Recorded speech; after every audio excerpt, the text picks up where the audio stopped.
Hey guys, so today I'm hooking up some bathroom vents. Just something for people. If you're installing bathroom vents, you really need to know. I'm seeing a lot of this over the years, and it just doesn't work.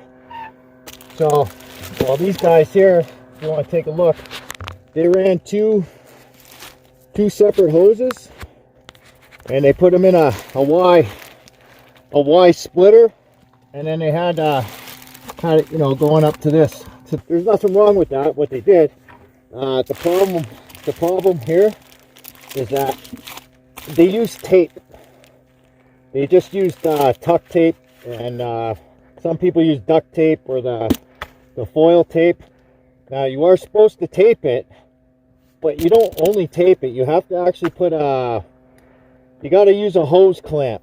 You screw it on tight, and then you tape it over top of that, and that's how you're supposed to take care of these things.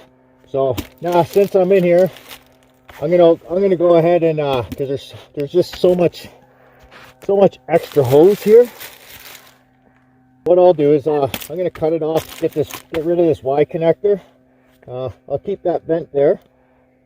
I'm gonna hook one hose up to this one, and then I'll drill another hole, and I'll add a separate bathroom vent for the next one, so that they can each push out of their own vent, and we'll get them hooked up properly. All I'm doing here is I got my spot. This is the closest spot with the hose. It's gonna go right above it. I'm gonna mark it. I'm gonna drill through there to the roof. There you go. You see the daylight? Now I'll go up and I'll cut the hole, put a collar down, wrap her up with put a hose clamp on there, and then get it taped up properly.